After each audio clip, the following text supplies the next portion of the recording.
Hi there, it's Brad Goodwin. Just getting started now. I apologize, I'm recorded tonight.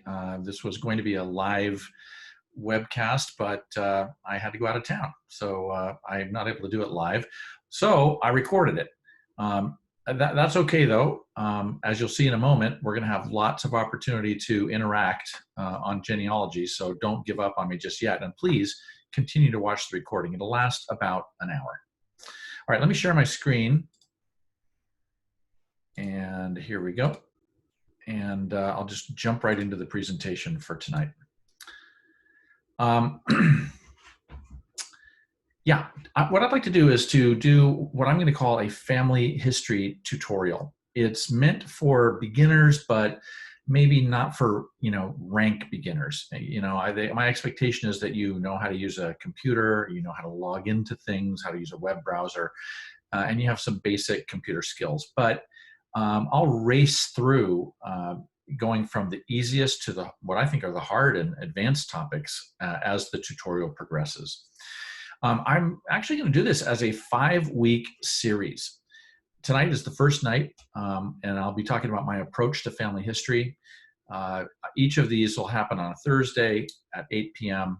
They'll last for 60 minutes, and you can see the link there. That'll be the link. Tonight is recorded, but the rest of them will be live presentation, so I hope you can join at that time. 7th of June, we'll be talking about getting started on your tree, first steps. On the 14th, going into more detail about researching and documenting. I'll spend some time on ancestry.com versus familysearch.org. On the 21st, we'll start to dig deeper. The topic is called Data Detective, Solving Mysteries. Some things on family history are very difficult to solve. I'll share with you some of the ways that I go about solving these. And then on the 28th, we'll talk about preparing names for temple ordinances. So what I'd like to do now is I'd like to start with a short video. It lasts about 4 minutes, as I recall. It really, from the first time I saw this video, I've really been very affected by it because it captures perfectly why I do family history.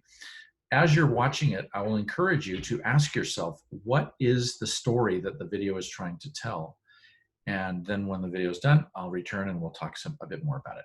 And for this part, I'm going to turn my video off so that you don't have to look at me and we can dive right in. Here we go.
Okay, so that's I love everything about that video except for the last thing that says "What's your story?" or whatever, because I think the message of this video is deeply about that we are a product of our past, and that all through history, our ancestors have been undergoing journeys and challenges and have been raising families. And part of that whole experience has come down to us, whether we know it or not.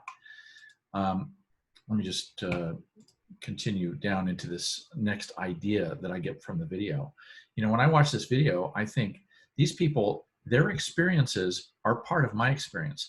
When I see a family, as you see on the left there, crossing the ocean, I had ancestors who crossed the ocean, who followed their faith to America or sought freedom in America. And I am an American because of that. My personal experience is because of their experience. Their struggles really give me strength.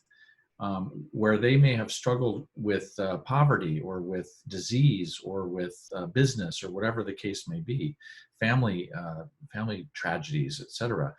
Those, when I learn about the challenges that they've undergone, it gives me strength that if they can do it, I can do it too. And I've inherited a lot from them. We've all inherited a lot from our ancestors.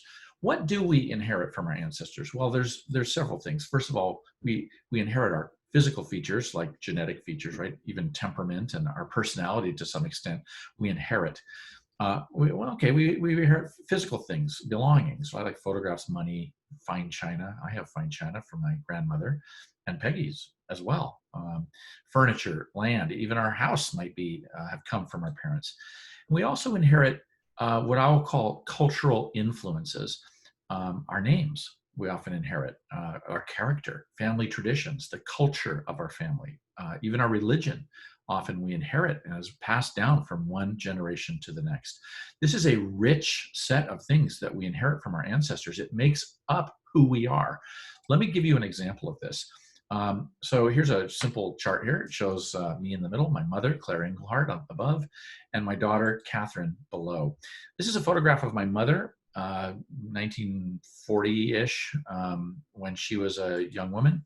And here's a picture of my daughter, Catherine, 2005-ish, when she was a young woman. Now, I don't know, maybe it's because I know these women so well that I interpret it this way, but when I look at these two pictures, they look like the identical person to me. Just with one was not as good of a camera. Catherine has inherited the physical features and some of the other traits of her grandmother, Claire, directly. We all inherit these physical features. Some years ago, I took these pictures of my 4 children, and I used some software to merge them into a single representation of sort of what they all would be like if I created a generic child. And it was a fun exercise, one that you might consider as well. It's actually kind of freaky to us in the family, because as you stare at that middle picture, each of us sees, my son Thomas, and then suddenly Catherine comes through, and then all of a sudden I know I'm looking at Mary and then Philip. It's really kind of interesting. But the point here is that we inherit these features from our ancestry, and it becomes who we are. There's another thing that we inherit from our ancestors as well. Now, this is a picture of somebody who used to be in our ward. He passed away much too young, about 5 or 6 years ago. And it's, of course, Brother Tyler. Now, if you remember Brother Tyler, you probably remember his name, right? His name is, or was, of course, Lloyd Tyler. But actually, his name was not Lloyd Tyler. His actual name was Rufus Lloyd Tyler. Rufus Lloyd Tyler. Now, what self-respecting mother would name her child Rufus in the modern era? And of course, the answer is he was named Rufus because he was the son of Rufus Lloyd Tyler, who also was the son of Rufus Lloyd Tyler. He's actually Rufus Lloyd Tyler III. He's actually carrying his ancestry with him through his name into future generations. Let me share another thing that I think we inherit, right? And our ancestors' decisions can affect generations. Here's a picture of my great-great-grandfather, C.C. Goodwin, who in 1840 became converted to the LDS Church living in England, and moved to across the ocean to Cache County, where he became a very active LDS member in the 1860s. But something happened and he lost his testimony. He went back to his Episcopalian roots there in Utah and was no longer associated with the Mormon Church. His son, Harry Sherman Goodwin, my great-grandfather, was born and raised outside of the church. Well, he was born and raised inside of the Episcopal Church. And then their son, my grandfather, Alfred, was also born outside of the church. But Alfred, unfortunately, fell in love with a Mormon girl in 1920 or so, and she would not marry him unless he converted, so he became baptized. He never became super converted, but he did become baptized. He sort of started to become more of a believer. His son, my father, Lyle, my father's been sort of, what's the word when you're neither hot nor lukewarm? He's been lukewarm to the church, active as a youth, not active as a young adult, active again as a mid-age adult, inactive again, and then for the past 10 or 15 years, very, very active and devout LDS, sealed in the temple, etc. And then there's me, or at least an old version of me. I should update that picture. A very devout LDS member. The point I'm trying to make here, of course, is that it's taken many generations for the participation of my family in the LDS Church to be recovered back to the same place where it was when my great-great-grandfather was converted so many years ago. What a different set of experiences it might have been if he had not left the church, and instead each of these men and their families had been raised in the church and raised their own families in the church. Our decisions can affect generations. And, I'm sorry, our ancestors' decisions, but our decisions can affect generations as well. You know, when we think of family history, all too often we think of, oh, look, I have a family tree and I'm going to go research all my ancestors and put them on a pedigree chart, and I'm going to know all about the details of their lives, and it's going to make me a very self-actualized and whole person. But what we also need to remember about family history is not just about who came before us. It's also about who's going to come after us. And the life that you and I are leading right now is going to be, parts of it are going to be passed down and inherited by our descendants over time. I was really affected by a quote some time ago by Dennis Neuenschwander, who he's a general authority. I think he's emeritus now. Jessica Witt, who's there second from the top on that little chart there, my daughter-in-law, is his grandniece, I believe. Anyway, related somehow. He said, family history builds bridges between the generations of our families. Bridges between generations are not built by accident. Each member of this church has the personal responsibility to be an eternal architect of this bridge for his or her own family. I don't view this as some sort of thing saying, oh, you've got to go do, genealogy work, or you've got to go get names for the temple. That's not how I interpret it, although I think one could interpret it that way. I interpret it as it's my job to understand what my ancestors were about, and to bring what they learned into my life, and likewise to pass what I'm learning on to my descendants as well. A great example of this happened in my family. This is my great-great-grandmother, Mary Elizabeth Caney, who wrote a letter, and I've transcribed it here. I'm going to read it to you. She wrote this for her descendants, and it's something that we cherish to this day. Dear children, when you read this, parents and grandparents will be sleeping in the silent tomb. Those hands that toiled so hard in love for you will toil no more. And those eyes that gazed in love and approbation on your innocent brows will see,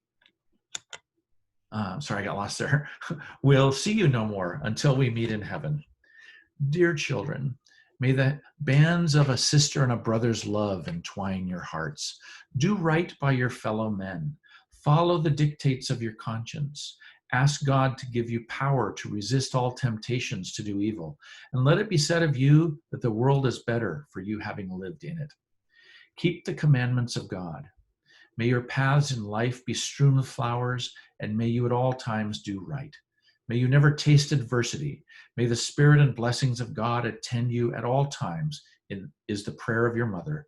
Goodbye, my dear children, until we meet. What a great sentiment. It's almost like scripture. Now, it isn't exactly scripture, but in a way, we might consider it family scripture. It is the voice of the past that can be brought forward to live in the present and also to be heard echoing into the future. All right, well, with that as an introduction to why, sort of how I think about family history, I want to mention that to me, family history is not about statistics per se. A lot of people find great joy in building a family tree and finding out the date of birth, the date of death, where they were born, when they're married, and those kind of things. And those are interesting and important parts of a person's history. But to me, the statistical facts of a person's life is not as important as the story of their life. It is the story of my ancestors that gives me the most drive, me personally, the most drive to continue in my genealogy work. And to that end, with this idea that family history is storytelling, I want to share with you 5 things that I do to build stories as part of my family history work. And I'm going to spend time in each of these 5 things for the remainder of our session tonight. The first is to collect, digitize, and share photos and documents. The second, to identify characters, and I put that in air quotes. Characters in the Goodwin family parlance are people who are unique in some way, or whose story has something that stands out about it, that interests me, or that I think makes them interesting. It could be as simple as they left their motherland and came to America on a ship. That might be something that gives me the interest to go learn more about that person. It could be, as is the case with one of my ancestors, that they became an anti-Mormon and became a judge and put polygamists in jail for 20 years. For 20 years, put polygamists in jail, but only when the polygamists would not give him a bribe. He was okay getting bribed, in which case they would not go to jail. That's a character, a classic character in the Goodwin family. The third one is to perform focused research on that chosen person. For me, as it turns out, I have found that my great-great-grandfathers are, almost all of them, by the way, we all have 16 great-great-grandfathers, almost all of them, have something unique about their story that interests me. This was the generation where most of my ancestors came from foreign lands to America. Something like 10 of my great-great-grandfathers came across the ocean. It was in that generation that they came over. So great. My point is, still on number 3 here, that what I've done is I've rather than just trying to find out everything about everyone, I find one person that is particularly interesting to me at this time, and I jump in. I dive deep on that one person. I do focused research and really spend time on that. I'll talk more about that in a few minutes. Number 4, establish the outline of their story. And to me, it's a story. It's not a set of dates of birth and dates that children are born only. It's a whole bunch of stuff. I'll talk more about what I mean by that as the evening unfolds here. And then lastly, I write biographies of them. Yeah, like written biographies, not and like meant to be read, like a book almost. None of them so far has had enough in their life that made me need to write a book length treatment, but 15 or 20 or 30 pages about their life. And I'll share something about that as well. Now for you, this is what appeals to me. When it comes to how you end up doing family history, you may have a very different set of drivers that are in incentives, that give you joy in doing it. There's one brother in our ward. I want to mention him, but I'm not going to mention him. There's actually more than one. There's a couple that come to mind immediately who, they're totally into massive numbers of finding massive numbers of the family tree. If they could get to 5,000 members in the tree, that's what gives them joy. I found 5,000 people in my tree. What gives me joy is I found 5,000 interesting things about one person. So you'll need to find where your balance is and what gives you joy and drives you through the family history process. All right, so now let me spend a few minutes on each of these 5. And just to drill a little bit more into it and get a little bit more context. The first one, collect, digitize, and share photos and documents. Chances are, if you're like me, there is no one in your family who has all of the photos and documents. They're strewn all over the place. Oh, I'm sorry. Of course, your Aunt Susie has a box. She is the official family historian. She has most of them. I get that. And let me talk about your Aunt Susie here in just a second. But, chances are Aunt Susie doesn't have all the photos. Chances are there are actually a whole bunch more. If you go just 1 or 2 steps laterally on your family tree, you will find that some second cousins or some third cousins who are on a slightly different branch of the same tree, they got some hand-me-downs as well. Photos, documents, life history, belongings, furniture, etc. And it's worth spending some time investigating that as well. But the point I'm trying to make here is that it could be that no one has done that. And indeed, in my family, in my generation, no one has done it. Okay, in fact, I do have an Aunt Susie who is indeed the repository of family knowledge on my mother's side. And she has all these documents and written things, and she did a lot of research in the 70s and 80s, but never got into the computer age. And that's been my focus, is bringing this content into the computer age. Many LDS families, back in the 70s and 80s and maybe 90s, it was a really big thing to create these books of remembrance that were published, like 300, 500, page long books of all of the pedigree charts and a little bit of a biographical treatment about each person. And they were passed around as books, almost never digitized. And the books are, you print 50 of them, pass them out to 50 people, but guess what? You have more than 50 descendants, and it fall, just your luck, you're the one who didn't get the book.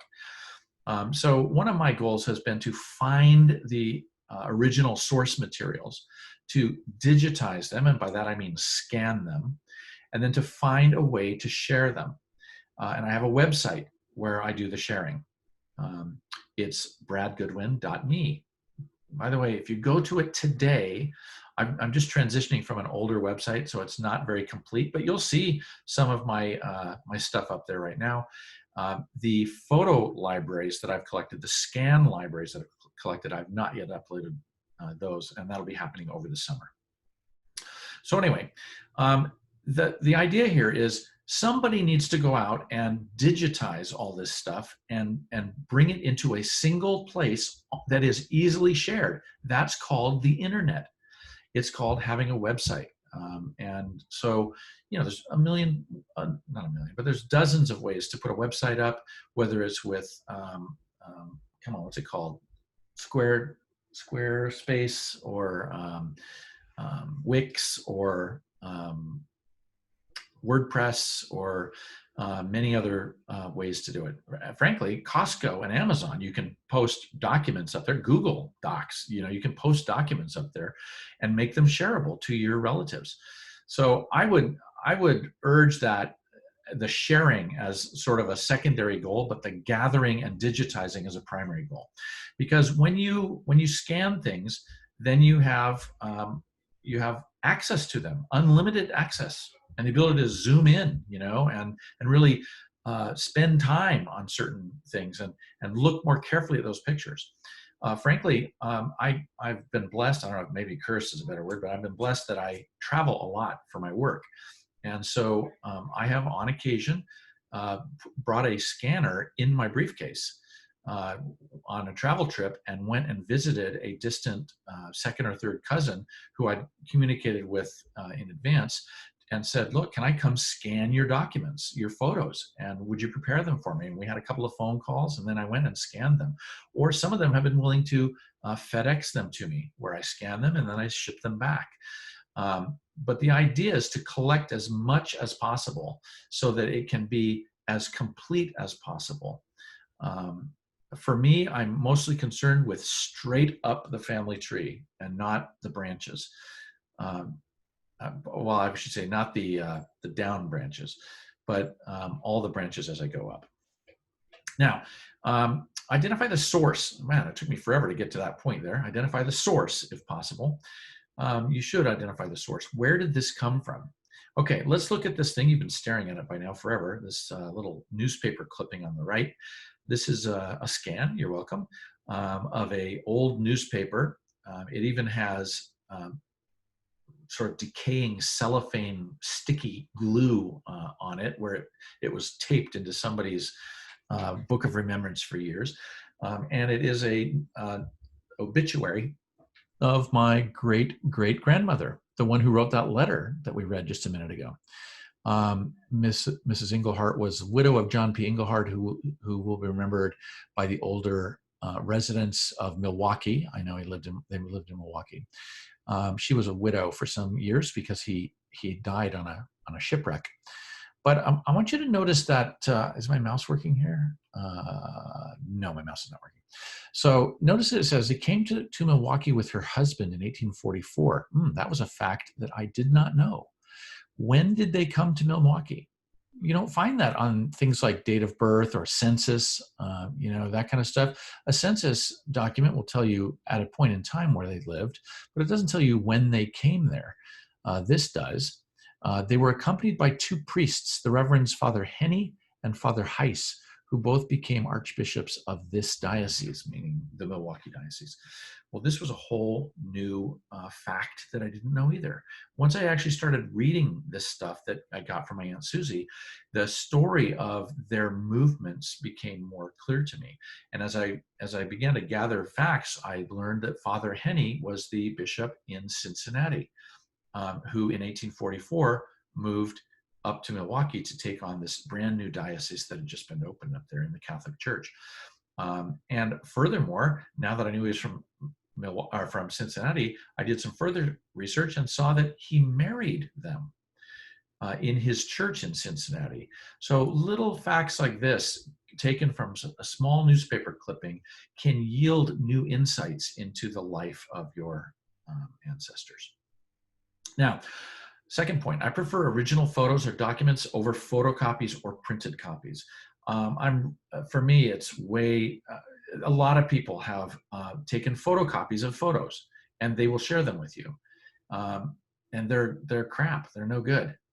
At least if it's all you have, I guess it's all you have, but you should be seeking the original photocopy. The original photo. That's why I take the scanner with me, or why I ask them to ship it to me if they're comfortable doing so, because the fidelity of the copy is much better. And also, it doesn't say here, but sometimes I'll say, hey, Uncle so-and-so, do you have I understand you have a painting of our ancestor. And they'll say, yeah, here, I'll send it to you. And they take a picture of it with their iPhone and send you a photo of a painting with their iPhone. Okay, look, if that's all you have, it's better than nothing. But far better, it's almost always at an angle, or there's reflection on it, or the lighting isn't correct, or whatever the case may be. Better, I have found, for me to go take that picture and to bring a nicer camera, or at least to have control over the environment, because I know I don't want the shadow of the guy's hand in the picture, because I might use that picture at some point. So anyway, get the originals whenever possible. Third point, scan it at the highest resolution, and for me that is at least 600 pixels per inch, points per inch, whatever PPI stands for.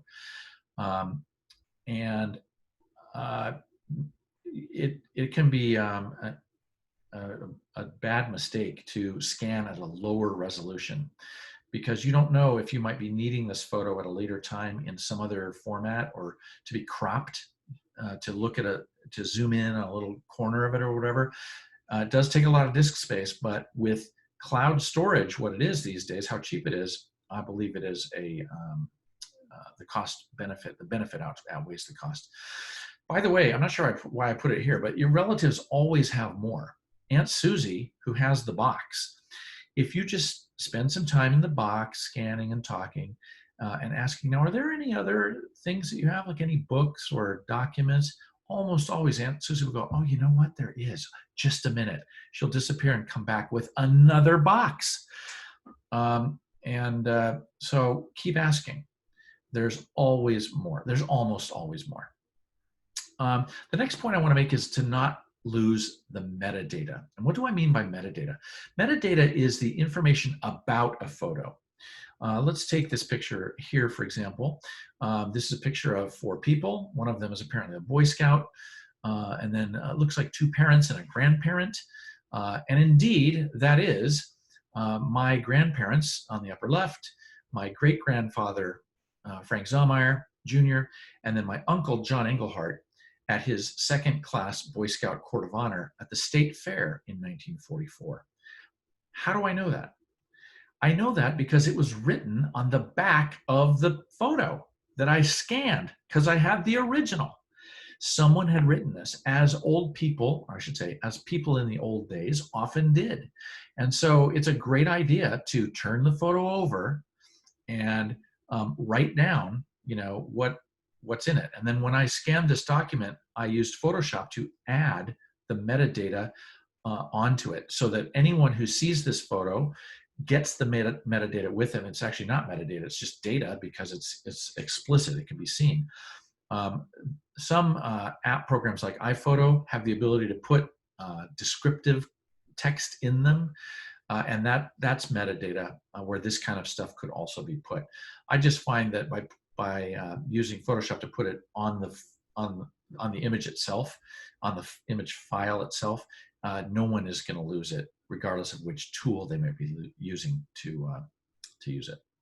All right, and then begin to organize these photos in whatever file structure or folder structure makes sense to you. I'm not going to share mine. It doesn't matter what mine is or what yours is. Maybe you do it by family, maybe you do it by country, maybe you do it by generation, whatever it is. Create a folder structure so that you know what is inside of every folder. It's not just a huge, 1,000 files sitting on your desktop or in one folder. Make it easy for you and or others to get in there and find stuff that they might want to find later. And then lastly, back it up. Oh my goodness, back it up. And be honest with yourself, you weren't going to back it up. So this is your last warning. I guess you do get a buy on backing up if you're backing up to like Apple iCloud, or to Google Photos, or even Costco's service, because they're backing it up for you. But if you're keeping it on a hard drive or on your computer or on your phone, and you don't have a backup, you are cruising for a bruising, and you're going to lose all of this hard work that you put so much time and effort into doing. All right, let's move on to the second point. Identify characters and select one. Here's 3 characters from my life, and I'm not going to spend a whole bunch of time. I want to, maybe at another time, pull me aside in the hallway at church, if we ever have church again, and ask me about them. The guy on the left there, Philip Stephen Englehart, he became deaf at 2 years old, and deafness really defined his life. He was an early pioneer of the deaf community in Milwaukee in the 1800s. He was Wisconsin's first student at Gallaudet University, the deaf school in Washington, D.C. He led organizations and associations for the deaf and dumb in Wisconsin in his adult life. He married 3 women, each of them deaf, and each of them died, actually, of disease. He had a kind of a tragic life, but he made the best of it. And there's a story. There's a lot of stories in there, and there's a lot to be learned from his life. And ultimately, I wrote a biography about him. Even though he's not my direct ancestor, he's my what is he? He's my great grandfather's brother. So he's my great uncle of some sort. Upper right hand corner, Franz Zallmeyer escaped Prague back in the 1800s, came to America. It is said to be the illegitimate son of an Austrian nobility from the Austro-Hungarian Empire. Oh, there's a story in there somewhere, and I wrote a little biography about him as well. In the lower right-hand corner, Dickie Chappelle, my great aunt's daughter, so she's a second cousin or something like that. One of America's first female combat photographers, and she books have been written about her. A movie is being developed about her. She died stepping on a landmine in Vietnam while as a press person, following with the Marines out on patrol. Now, there's actually been books written about her, so I'm unlikely to write a book about her, but again, a great example of a character. Another character here on the right is C.C. Goodwin, the aforementioned judge, anti-Mormon judge who put polygamists in jail. Anyway, let's talk about item number 3, performing focused research on your chosen person. In fact, I have written a biography, about a 25 page biography about C.C. Goodwin. So what I do is I begin collecting facts and sources in bold. When I collect the fact, I also put where I learned it. Because as you start getting into the tools, Ancestry, Family Search, and Google and all these, you're going to run into a lot of interesting stuff, and you're going to jot that down. Oh, he was born in a log cabin. Oh, he was the first person to buy a Model T, whatever it is. And you write that down, but you forget to write down where you found this out. That's going to come back to bite you. The internet and Ancestry.com and FamilySearch.org are rife with sloppy reporting by amateur genealogists. I mean, we're all amateur genealogists, right? But let's not do sloppy reporting. Let's not put fake news into our family history, into our family story. And the way we do that is by bringing the source along with it. I'll show you an example of that in just a minute, just to give you an idea of what I do. As you're out there collecting, facts, be curious. Be asking yourself, what is the story here? I mean, it says here that in the census of 1850, he was living in a boarding house in Minneapolis. Okay, why was he in Minneapolis in a boarding house and not in Milwaukee, where he lived the rest of his life? There's a story in there somewhere. Maybe I can spend some time trying to figure out, was he up there on a job? Was he up there courting a woman? Did he get married there? What happened? Maybe he was released from his military service there, or whatever the case may be. Solve mysteries. That's part of being curious, is you start realizing that there's, by asking questions of yourself as you go through your research, you realize you don't have the answers to a lot of stuff. And so you need to solve mysteries. Sort of jot down, what are the mysteries? Jot down, what is the confusion you're having? Why on the baptismal record in the church in Wales does it have her name Elizabeth crossed out and the name Martha written over the top of it in pencil? Okay, wait a minute. In the 1800s, I don't think they used pencil to write names. They did correct the baptismal records occasionally, but this seems odd to me. So I want to jot that down and start trying to research that. Let's understand, who was Martha? Who is Elizabeth? Are they the same person? Was it a mistaken record originally, and Martha was actually the person born, and they wrote the name? Is Elizabeth her middle name and Martha is her first name? Those are the kinds of mysteries that you need to solve. Now, along with that, you need to accept and deal with ambiguity. Not every mystery can be solved. Or maybe they can be solved, but not today. Maybe that record, the record that's going to really make that clear, has not been digitized yet or made available on Ancestry, or or somebody hasn't posted it yet on FamilySearch.org. So there's going to be some ambiguity and things that you're just not going to be able to solve. That's fine. don't give up on it. Keep writing. What am I learning? What, you know, what are the things that I'm trying to solve here? And then lastly, keep investigating. This is kind of in my priority order. I start with Ancestry always. I'll talk more about this in, I think, is it next week or the week after, about how I use Ancestry and Family Search. But I use Ancestry primarily as my search tool, and then I use Family Search as my document tool for reasons I'll explain in an upcoming session. Google, yeah, a lot. I do a lot of Googling. Google. I mean, I'll spend hours Googling different search terms, and I've also learned if I do a search and I am trying to find something, I'll open the candidate in a tab, and the next candidate in a tab, and the next candidate. I don't actually click down and then try to come back. I open a separate window, but I'll share that with you in an upcoming episode as well. But don't forget Bing and Yahoo. I do them in that order. Sometimes you'll get different and occasionally better results with Bing and Yahoo, although Google's my primary. Google Books, also Google Newspapers are out there that allow you to read books about your ancestors. FamilySearch.org has an entire document search. By that I mean book search engine as well.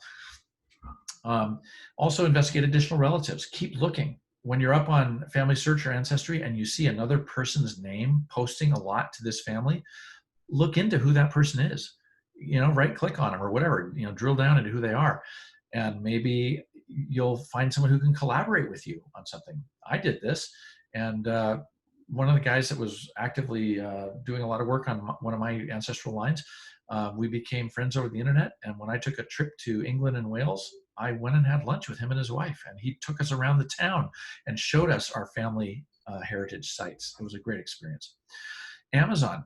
Don't forget to search Amazon. There are books often written. Some of them, not many of them, but some of them self-published that you'll find on Amazon. So search for your ancestor there, and also the Family History Library. There's lots of ways to do it, and I'll spend more time in an upcoming episode on how I do my searches. Here's an example, though, of one thing that I did a big search on. This photo that I got, I think I got it from my dad. It had nothing written on the back of it. Hold on. It might have said Fresno 1926 on the back of it.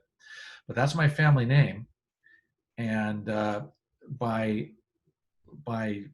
taking this photo and doing some additional research, it began to put together part of a story that I had not known before then. And that is that my polygamous persecuting, anti-Mormon judge guy, ancestor, had left Utah entirely, moved to Fresno, and started a vineyard. I believe it was a raisin vineyard, raisins being a huge crop in Fresno. All right, number 4, establish the outline of their story. I create a file with just facts and sources that includes what I know, what I don't know, what I hypothesize. It gives me sort of a structure to begin the research. And I want to show you an example of that here. And to do that, I'm going to pop over to here. Here is one of those files that I still have sitting around. This is on one of my ancestors, my great-grandfather. Great-grandfather, third great-grandfather, Francis Purser from Wales. And I see that I just began typing in facts. So here's a fact. When he was baptized, here's a fact. Sometimes I include the source, sometimes I don't, but here's a great example of me using a source.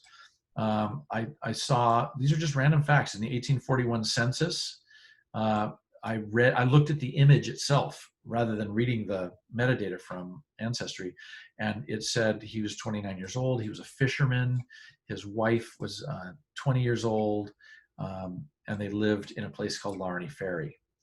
I also saw somebody nearby on the census, like the next record or 3 or 4 records away, named Stephen Purser. Not sure if that's a relative, but he's got the same name and sounds like he might be a relative. And he's also a fisherman and has a family. This is something to file away for later. Is part of the story of Francis this guy, Stephen, who I don't actually remember if Stephen was his brother or an uncle or what. I found a book called The History of Philip Purser, or a chapter in a book called Benson, Cache County, Utah, Its History and People by Alice Carden. I believe I found this on familysearch.org. And I copied and pasted, I believe, the extended quote from there about my ancestor. You can see I've begun to sort things as I began to understand his conversion to Mormonism. Certain facts, they seem to start making sense in a chronological order. So I began to assemble them in chronological order. This is not a book. This is not a biography. This is just my notes. I want to give you an idea. And the thing here is, here's a, somebody was baptized on September 1st with the same last name as Francis's wife, by this guy, and his journal is found here. So, okay, I don't have to record everything right here. I have this link, gives me the ability to go back and do further research later, which I'm glad I did, because as you'll see in a few minutes, the Mormon conversion history of the Einan family is really, really complicated. Anyway, just moving on, not to spend too much time on this here. Still in the, I found the British Mission manuscript history online that gave me some information about which branches there were, and you'll see Laurani, I mentioned that a minute ago. That gave me an idea to keep looking about the Laurani branch, and continuing on more and more notes. Now, eventually, all of these notes were assembled into an actual biography, and actually not a full biography. The biography was about James Purser, my great-great-grandfather, but the stuff about Francis, the guy that we were just looking at, I ended up writing into a 3-page mini biography about that couple, where they lived, what they did, how they were converted, how they came to America, and then some tragedy that happened in their life and how they ended their life in Utah. So this is the end result. What you're seeing here for me is I write a history, and then I share it with relatives and friends and others. Yeah, so that's what I wanted to share there. I'm just looking at the clock here. I only have a few more minutes. Going back to here. All right, whoops. Let's go back into this mode, and then write. I showed you that I create these kind of fancy things with page layout and photos and formatting and all that kind of stuff, because I like doing that. You might not have those skills. You might not like doing that. My father-in-law loves writing about his ancestors, but all he knows how to do is type into a text editor.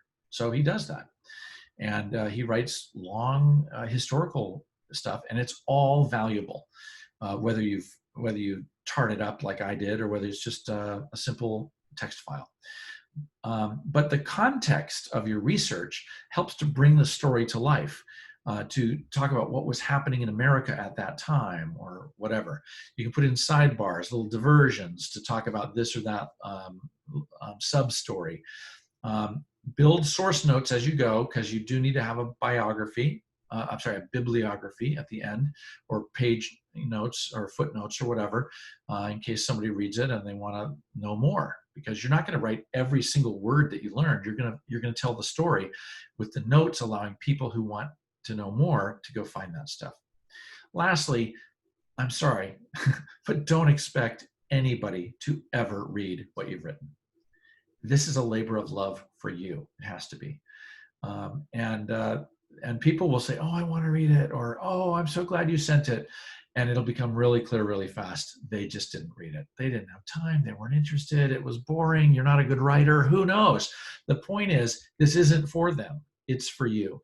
At some level, it might be for them later. Maybe they'll get the spirit of Elijah. They'll get the bug at some point, and suddenly they'll want to devour it. It'll be all they can think about. And you will have started them down the path with this excellent reportage that you did. Or maybe it'll never be read. You can read mine on my website, bradgoodwin.me, under the genealogy section, but I know you never will. All right. So let me sort of begin to wrap things up here tonight with a few final thoughts. You know, it's been said that we die 3 deaths.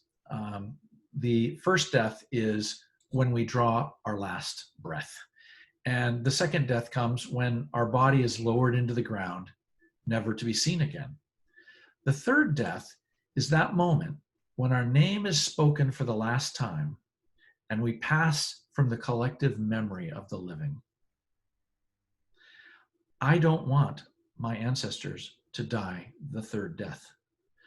I want their memory to stay alive in the collective memory of the living. And that's why I do this. I can't work on all of them, but I can work on the ones that are interesting to me. And that's how I've chosen to do it. And I think it's going to pay off. I read a scripture some time back, and it really affected me. I'm not sure it was talking about genealogy, but I can't help but think that then shalt thou meet them there, and we will receive them into our bosom, and they shall see us, and we will fall upon their necks, and they shall fall upon our necks, and we will kiss each other. That's from Moses 7:63. I'm not sure it was talking about genealogy or ancestors per se, but it certainly feels like how I'm hoping my reunion will be with those people whom I've been doing this family history research for. All right, well, thank you very much for spending about an hour with me here tonight. I hope you've at least gotten into my mind a little bit about why I do it and how I go about doing it. We're going to spend more time in the upcoming weeks going into more and more detail. Next week, getting started on your tree, first steps. And we are going to start with that gentleman right there, Robert Hooker. Robert Hooker is the grandfather, maternal grandfather of David Grant, our Elders Quorum president. And in fact, now that I've said that, if you look carefully at that picture, you can see Owen Grant in that face, can't you? Well, anyway, we're going to start with him and begin to build out a tree and to see how it works. And we'll do it live.